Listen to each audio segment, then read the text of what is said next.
Professor Michele Friend, Lynn Dykstra, Women Freedom Forum UN representative, and Mandy Sanghera, entrepreneur, discussing the powerful Violence Against Women in Iran and Around the World exhibition in the U.S. Capitol, Rayburn Building at Foyer Hall, raising awareness, honoring victims, and calling for change.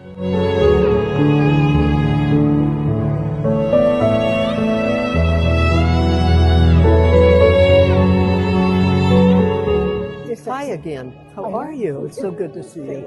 Thank you. Good to see you. Nice to meet you as well. Nice to meet you. I feel really grateful. I can't believe how good an exhibition.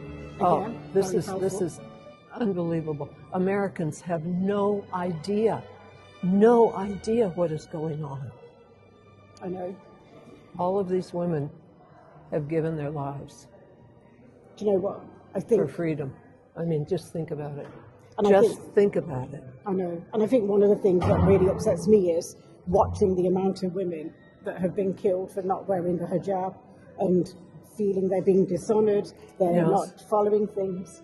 I can't imagine just because of what you wear. Or I spent a little bit of time in Turkey and I got a little bit fed up that I was the person driving and I would step out of the car and people would give me very dirty looks. You know, and I thought, no, that you've just got to get used to it. You know, I'm obviously a tourist. It's okay. And even there, this was in northeastern Turkey. And I think for me, is one of the things very harrowing is their ages are so different. They are young to old to middle age. There seems to be no sort of age. They seem to be wide spectrum. Would you not agree? Oh, I totally agree.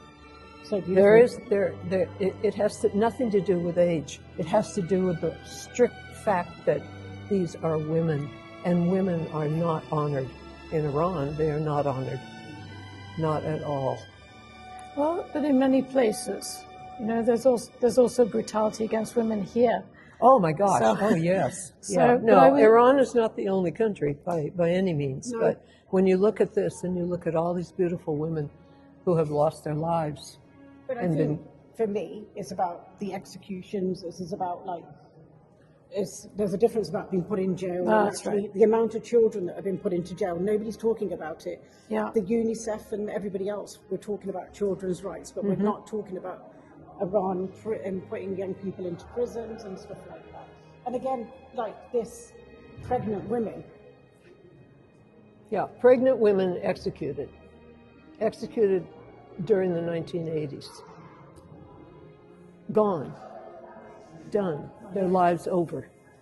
With a whole life ahead of them, and their lives are over. So what do you think we can do about this then? What do you think that, look at this gorgeous, beautiful women. Look at the culture.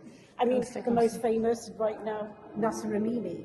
As you know, I went to Davos and did a whole panel in the World Economic Forum. I brought Iranian women together to talk about the Iranian women losing their rights. Because to me, in India as well, the burqa and the hijab should not be banned, but it shouldn't be forced. So it should be a personal choice for me, personally. Sure. That's how I always looked at it. Sure, yeah. I think that what we can do here in America is we can just... You should be on the other side. Save this story and get it out. I mean, people don't know about this. But this is how many people, how many women have been executed simply for wanting their basic human rights? How many?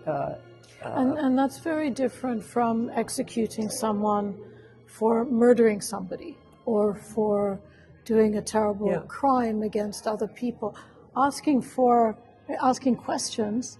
Asking a question. Or asking to live decently. That should not be criminalized, and that should certainly not be. I was really concerned about, this little 7-year-old was murdered by her own father, actually beheaded by her father. So, I mean, so is that true? She was beheaded by her father? Yeah, beheaded by her father.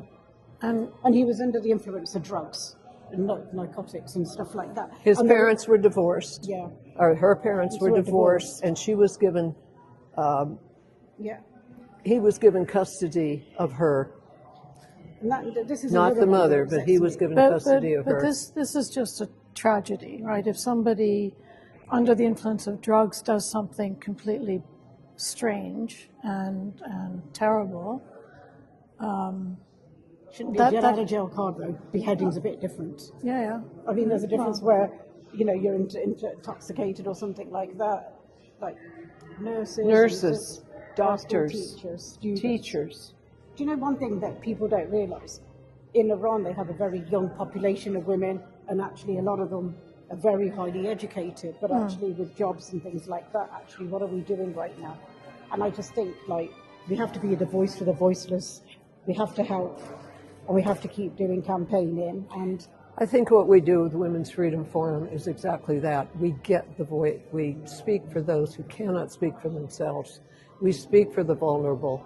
We get these issues out into the public domain where we can let Congress know. This afternoon when we're speaking to members of Congress, it's all about the power that they have. They have the power to help every single woman that comes in their purview. Every single one. And they need to exercise that power. And I think laws, policies, programs. And the thing is, we have to put sanctions, but not on the people. We need to be looking at going for people at the top and stuff, and it's not about being political, but it is about hitting them where it hurts. Money. Yeah. Well, I just wish that we could get this word out to many, many, many, many, many men and women in America. We need to understand, and all over the world, but we're here in America right at the moment, and we're here in the United States Congress, and we are able to share this. Yeah. Many countries, if this was set up in Iran, it wouldn't be set up, number one, not at all. And yet we can do it here. We have the freedom to do it here.